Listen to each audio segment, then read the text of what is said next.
Well, hello, free people of the Rocky Mountain region, and welcome to this Free State Colorado interview. Today, I'm joined by Representative Ty Winter, who represents House District 47, which encompasses nearly all of southeastern Colorado. Well, Representative Winter, I hope you are well, and thank you for joining me today. No, thank you for having me on the show, and thank for reaching out to me about this important topic because the people of southeastern Colorado have been fighting to protect their land for generations, and this is one more battle on their shoulders right now, and they need all the spotlight and prayers they can get. Well, just recently, you were a signer on a letter issued by several state Senate and House Republicans to raise concerns about the U.S. Forest Service's proposed rewilding initiatives in and around the Comanche National Grasslands. So, Representative Winter, what can you tell us about this rewilding plan? So basically, what happened, Brandon, is what we see a lot in this part of the state is these things get dropped on us, and of course the deadlines are put out and the hearing notices are put out, but never in a way that the general public can ever get a hold of it, right? It's put out there and it's sourced, but is it really actually pushed to the citizenry that's getting up and driving to work every day and taking kids to school, which we know it isn't. So this is actually the second issue we faced within the last year. We had chatted a little bit earlier about it. They had talked about a federal power pathway. So they're putting these main power pathways through different states, and we were a finalist out of three states made the finalist list on that. And basically, we didn't find out until ranchers from New Mexico showed up at a county commissioners meeting in Baca County and said, "Hey, have you heard about this?" Then, of course, they called me and Senator Pelton, with their hair on fire. It was a federal issue as well. But Representative Boebert is working on that issue because it runs through her new district. But basically, they wanted to run a power pathway through the southeast corner with massive amounts of eminent domain sweeps. These people have fought against Pinon Canyon the first time when they came in with eminent domain, and the federal government put the training facility for Fort Carson. Then there was the Not One More Acre movement, which tried to stop the expansion of that Pinon Canyon. And then these people had to deal with a tax credit system that happened to them, where people lost their farms and ranches based off a conservation issue in the 90s. So the people of southeastern Colorado have been in a constant battle. Then this pops up, same thing. The people of southeastern Colorado, a few ranchers heard about this. There's a gentleman I want to put you in touch with. His name's Dr. Norman Kincaid. He's been in this fight forever. So everybody's really advocating now. And it's all based on a 1,500-page report that came out that was pure unadulterated nonsense, Brandon. It's the farthest thing from the truth as possible. Wow, no, I definitely appreciate you and others stepping up to speak up for and stand up for our rural Colorado because so often, like you said, it gets neglected, it gets trampled upon, and doesn't necessarily make the headlines out of the Denver media, right? Right. Well, and the reasoning behind the letter, and to get to your question, is the reasoning behind the letter is we have not a lot of faith in a lot of people on the state land board. We all know that the new director, there was a huge fight over that because she was part of a rewilding project in the southeast corner already, a nature conservancy that they put in that area. So it makes it really hard when we know that they're part of the problem. But as state representatives, this is a federal issue. So what we are doing is reaching out to the state land board and saying, maybe you should hold hearings of your own.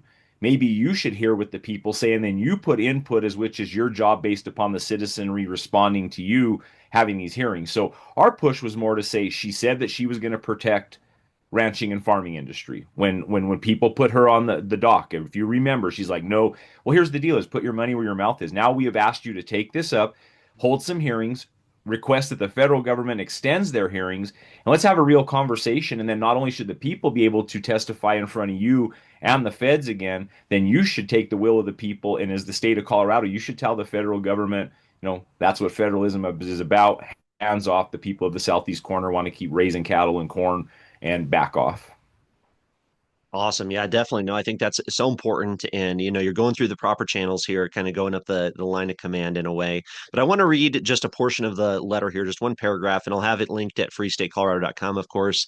But it says, quote, this plan, spanning over 1,500 pages, appears to frame existing agricultural uses, particularly grazing and access across public and private lands, as barriers to ecological objectives. Moreover, the report references potential future wilderness use and wild and scenic designations that could significantly alter land management practices and threaten the viability of Colorado's working landscapes. So, Representative Winter, we're really talking about an attack on the way of life of people down there who are just struggling to get by already in terms of, grazing their cattle, using this land, this supposed public land that should be accessible for people to help live on, right? Right. I mean, this kicked off with the Biden 30 by 30, which we know it's even more than that. I mean, we already know that they have more property than that. That's 30% on top of what they already have. And then we know the state of Colorado has their own 30 by 30 plan, which they've implemented. And of course, are we talking about federal action right now? Yes, but this is what we've been fighting in the state capitol, especially in Agriculture Committee, when we saw them want to take away the ability for CPW to figure out how we manage wildlife in this state has to do with this. When we see the land board, we saw this year them try to push at the state capitol to allow them to figure out how they wanted best use of the property, which we know that's to take oil and gas off and take grazing off. So as we see, the governor's husband is a huge animal rights activist. The governor had appointed to the state veterinary board, Helen Kessler, who actually got busted for abusing animals, which blows my mind. But we've seen this push from the governor's husband and his friends within the animal activist group. And now what we're seeing that is match up against this rewilding issue. And if you really read the report, it's insane to see because they mention towns like Tempest as having an impact. I mean, there is no town of Tempest. There's like 8 or 10 old abandoned houses. The communities that they're naming in this report are literally ghost towns with a handful of people, if any, staying in some of these towns. And then to say that grazing and impact from the cattle being up next to the river, that they're putting nitrates in the water, they're looking for any reason to squeeze agricultural production out of the state. And this is going to be possibly the biggest industry in the state of Colorado with cattle prices this year. Cattle prices so high, it could be the number one leading industry in the state of Colorado. And we're watching not only our state legislature try to kill the industry, now we're having the federal government come in. What's crazy about the report is the gentleman never stepped foot on the property. You can actually in an article. So Rachel Cable did an article on the Fence Post, and I tell everybody to hop on there, look it up, read it. Maybe Brandon can cite it somewhere. But she basically, calls in interviews, and these people are asking questions. They had no idea about the native grasses here. They didn't do an actual study. They did it basically, this is the information that we have, and this is the impact. So they talk about grasses that aren't native. They basically say that cattle ranching or any type of agriculture is going to mess up their rewilding experiences because of those practices. And then we have somebody that doesn't even come and look at the property. And then they deem us as a threat. They deem these communities that aren't even communities as a threat. So it's just a big pile of you know what. And at this point, the people are just shocked. They get this in front of them. Actually, I was in a meeting yesterday. We invited a handful of the urban legislators to come in and tour a ranch down in my part of the country. And this is right next to Comanche National Grasslands. And we had a woman explaining how she was at the meeting and they couldn't answer questions. And she finally asked them, "Did you even read the report?" And she's not confident that the people that were presenting the report had even read the report. So when you take all those things together, it's disingenuous. And the people of Colorado in the southeast corner, they already see through government BS. So they've called foul since the beginning. And I think the main thing is what you're doing is getting the word out to other people that fight these land battles in other parts of the state to get in behind southeastern Colorado and help us push back against the disrespect that they've given my constituents by not even doing the due diligence to do their job right. And that's what makes me more mad than anything. Wow. Yeah, no, it's wild. And I guess, what can we expect from the federal government? Unfortunately, things haven't changed that much on all across, right? I mean, rural Colorado ranchers, people across the country for so long have been threatened. The way of life has been threatened by, all these federal agencies coming in and trying to protect the land, but at the expense of the people living on the land. I mean, what are we protecting it for if not the people of the country, people who live here and have had generations of families there and trying to make a living on it. I mean, especially in the western part of our country, that's the American dream right there, to come out to some farmland, have some animals, make your own way in the world and kind of have that sense of freedom and individual self-ownership ultimately, where you can be an independent rancher or an independent farmer. I mean, that's a dream of so many people. And I can't help but think all the people, so many young people too, in urban areas these past few years have just been dreaming about the idea of moving out to the country, right? People want to have that freedom of the open air and the clear sky and just be in a quiet place. It's kind of the dream for so many people. And so I think that's why it's so important that even for people who don't live in southeastern Colorado or anywhere on the Eastern Plains, to still really pay attention to what's going on, speak up, have a voice, and definitely when we see this overstepping by the federal government or the state government, it needs to be called out. There needs to be some awareness raised. So, what do you think? What are the next steps? What can people do to stand up for rural Colorado? I think the big thing is just advocating for rural Colorado because we're attacked in so many different ways. You talk about wanting to move out here because of the beautiful area. Well, it's not beautiful anymore when windmills are being put up in these communities and there's solar panels taking over the prairie, all because people in the inner city have a climate and an energy policy which affects us. I talk about it on the House floor all the time, no different than buying solar panels. They feel good about putting solar fields in, but they don't feel bad about the metric tons of coal that are being burned in another part of the world. So it always seems like out of sight, out of mind with the urban legislators. As long as they're not seeing it in their backyard, it's not affecting them. So the big thing is you know, get behind your rural legislators at the Capitol. Come testify on their issues. Even if you aren't rural, please show up and talk about how. I mean, most people came from a farming and ranching family because that's what this country did before we saw a diversification when industrial revolution and things of that sort. But get behind, tell the story of your grandpa or the dairy farm that you visited as a kid and what that way of life means to people. And what makes it hard for me is they talked about lived experiences all the time at the Capitol. This way of life is a lived experience. It takes a tough person to live out here on the Eastern Plains and deal with the wind and deal with the wildfires an hour from a hospital. I don't think people really realizes what it takes to survive. My dad's a cattle rancher, and you went out and you fed the animals before you did anything else. I mean, you always took better care of your livestock because they were the way you made your living. And then, we're also the true stewards of the land. We're the most humane people. We never get credit for that. So, I mean, the main thing is trying to help us keep a way of life that's our lived experience. Nothing's neater to see generation after generation of kids getting on a horse or, a family doing something. And, not everybody has that ability. And you're right, people want that ability, but the main thing is protecting that. And then food security.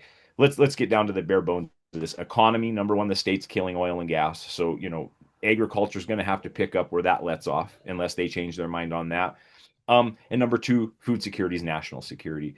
If we don't have good quality food coming out of our state, then we don't have any type of commerce. And number two, we can't feed our population, not only in this state, but around the country. So I think that's another thing people in the urban corridor need to realize is your milk comes from a cow, your eggs come from a chicken, your cereals come from grain that's growing on the, eastern part of the state. And I think when people realize more and more that the staples that they get in the grocery store every day, um, that's rural Colorado. The clothes you put on your back when it comes to the fiber, whether it's wool or whether it's cotton, that's rural America. And that's why we're doing these tours, Brandon. Actually, we had at the Unwin Family Ranch, Harold Unwin, he's the president of the Colorado Independent Cattle Growers. And Representative Ryden during special session walked up and said, you talk about your district all the time and saying, come see my district. I want to come see your district. So I get on the phone with Harold and I'm like, hey, Harold, I've got a legislator who wants to come and do a ranch tour. Well, that turned into Representative Ryden, then that turned into Representative Marshall, then it turned into Representative Bacon, and then it turned into Representative Espinoza. And we went out to Kim, Colorado. Now, if anybody gets on a map, Kim, Colorado is one of those communities that, if you drop your cell phone and you go to pick it up, there's a good chance you drove through. But they got to see a rural school with 25 kids in it. And why we talk about gun control all the time. And when we want to arm teachers and we say, the sheriff's office is an hour and a half from this school. This is why we believe in bullets both ways and things like that. Then when you take them out on these ranches, and you know what? I will, to their credit, it opened their eyes to a lot of things. There was conversations about, hey, maybe when we pass legislation, we should look at sizes of counties. How this legislation we might be running for up here in the northern part of the state, but how it affects you negatively. Maybe we can start parsing it out by population. So will it matter in January, Brandon? I don't know. I sure hope it does. But the roundabout way, what I'm getting to is we have to start bringing them into our communities. We can't keep shouting into the trees and screaming, hey, you're messing with our way of life. But when they come to a ranch and they meet that rancher and his wife and they sit across the table and eat a homemade hamburger with them and they tell them how state government affects their life, that's what this country was founded on, sitting down and trying to figure these things out. So I think the biggest thing is, if you have an urban legislator, push him to go on a rural ranch tour, push him to go, because myself, Senator Byron Pelton, Senator Rod Pelton, Representative Richard Holtorf, when he was a representative, all the guys, Senator Cleve Simpson, Mark Catlin, they'll all be happy to take you on their farm or ranch. But reach out to your legislators if they're urban and say, have you been on a farm and ranch tour brought by the rural caucus? Get higher attendance, because I truly think the way to really fix this problem and save our agricultural industry is to, number one, tell our lived experience to them, and number two, get them out into our area so they can see exactly what they're doing and how it affects everyday people. Wow. Yeah, that's great. I completely agree. I think that's powerful stuff, and I think that's so important. Definitely, to have people experience it, to see it, to be there in the community, to understand what that way of life is like and where everything comes from. I mean, when I'm at the grocery store, I love seeing if there's a choice between something that's, the made in Colorado sticker that we got at a lot of the grocery stores or not. Hey, I'm going to try and go with the made in Colorado one just because it's so great to be like, oh yeah, this didn't come from halfway around the world. It's supporting somebody in our community, in our state. And, it's a great feeling. And I think a lot of people think that way. We want to support our local communities. We want to support our neighbors down the road, whether they're a couple hundred miles away or just a couple miles away. So important there. But since you brought up oil and gas, I just want to ask you, what would it mean? What would it mean, Representative Winter, if say the war on oil and gas in Colorado ended? What if all of a sudden, I know this is big dreams here, but we had a reversal of policy and we actually had a state government that supported the oil and gas industry? What would that mean for jobs? What would that mean for revenue for the state? What would that mean for the rural communities? I'm so glad you brought that up. I just wrote an op-ed and it landed in Colorado Politics, and it talks about how New Mexico is in a total different financial situation because they have oil and gas running free. It would change the state forever, Brandon. I have said it like 3 times in the WOW over the last year. Back off on your climate policy. If you want to just push it back 10 years, let's push it back 10 years, open up oil and gas, and let's save the state. It would be a change overnight in all of these communities, especially. So Los Animas County, that's my home county. We had a massive boom of oil and gas because of the coal mines. So we have like some of the cleanest coal bed methane in the state. It comes right out of the ground. It can go into the furnace. The water that's produced from the wells is clean. Like we've watched the guys drink it coming out of the ground because it's cleaner than some potable water. Um, it would be huge. It would be a massive, massive impact. And then you have to look at the reason why. I don't get involved in national politics too much because as a state representative, you don't have time to pay attention to your job and what's going on at the federal level. But do know now we do have a president that wants to neuter Russia geopolitically with energy. That comes from compressed natural gas from America into European countries. We have a president that's trying to do that. He wants to be the largest exporter of compressed natural gas to Europe. That way they can't buy energy from Russia. So we have a federal government, and I talk about it in my op-ed, who the Republican policies that are being passed, energy policies. We have Chris Wright out of Colorado, who's the energy secretary. They're making even blue states thrive because their energy policies are opening that up. And what are we doing in Colorado? We're sitting back.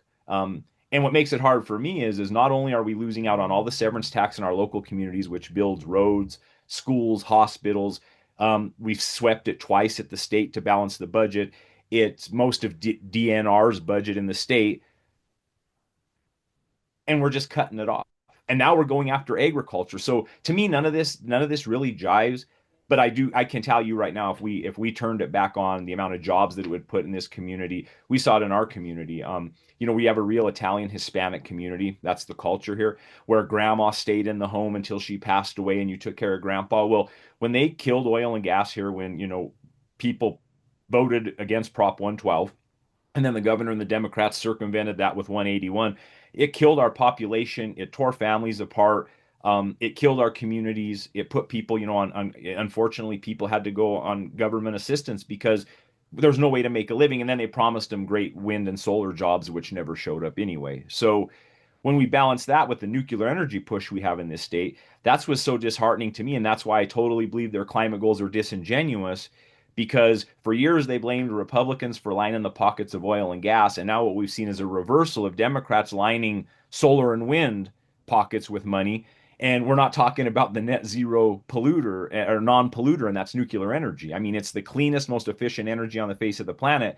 But our Democrats want to kill oil and gas, but they don't want to talk about nuclear energy. So then that puts us in this quandary as what's this really about? And I think it's more about the climate lobby. And I think it's more about making sure that we can count on those dollars coming from the state and federal government to go to these projects. And that's probably the most disingenuous thing about our whole energy policy in this state is we've got all the riches we want underneath the ground. We don't want to use those, but then we don't want to go to the next best alternative. And that makes it hard as a legislator in that building. Wow. And I think that's one of the most compelling arguments for changing course in Colorado, for seeing a Republican majority in the state legislature as well as governor and other offices, is just the vision of like people can have better paying jobs. You can have a better quality of life. You can actually afford to take care of your family, to own land, to live a better lifestyle, and that's really the vision I think that a lot of people need to see and understand. It's like we can have, as you said, this energy rich, we already have an energy rich state. We're just not tapping into it. We can solve so many of the issues, whether it's the budget, like you wrote about, or just the quality of life and the lack of affordability that people have if we had different policies. I mean, we're shooting ourselves in the foot. We have a state government who's totally making life so much more difficult and so much harder for people. But just to touch back on your article a little bit, what's the difference between New Mexico and Colorado and what they're doing in terms of the revenue issues that our state government's having in Colorado versus New Mexico? It's mostly because oil and gas. Is that right? Yeah, because their industry is still open and it's still putting money in the coffers. I mean, 110%. And that's the main thing is they haven't put the, turned off the water on that.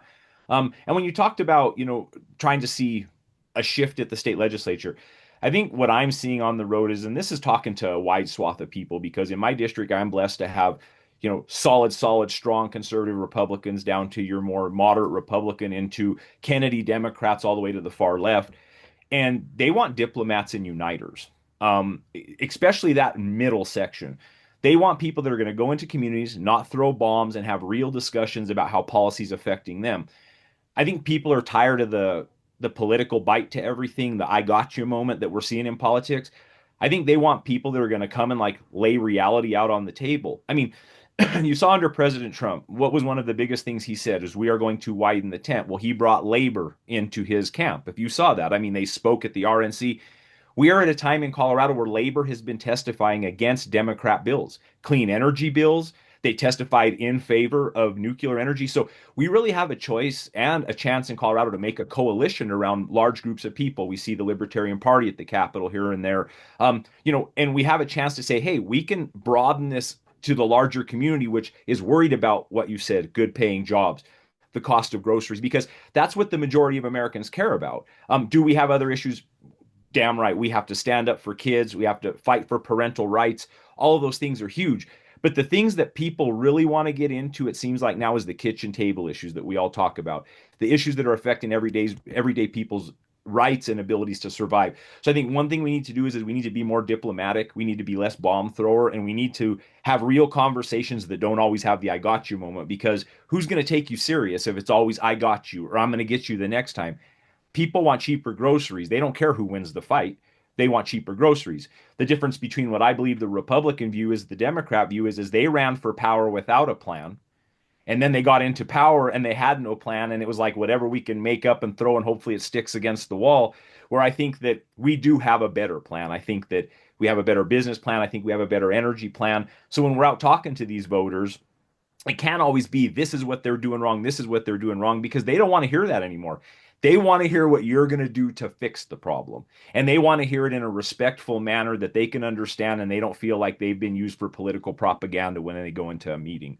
And that's what I'm finding, Brandon. And I think those are the conversations that we have to start having with these people is real conversations, being honest, even looking at ourselves in the mirror sometimes saying, hey, you may not agree with this. This is who I am and this is what I believe in. But if you lay that out on the table with people, I think that that's productive, because at least when you go into that room, you know who you're dealing with, the old devil you know versus the devil you don't know. So I think that there's really a ground for us to be made in this capital. I think there's really a push that we can make, especially with the polling data and everything that we've been seeing recently.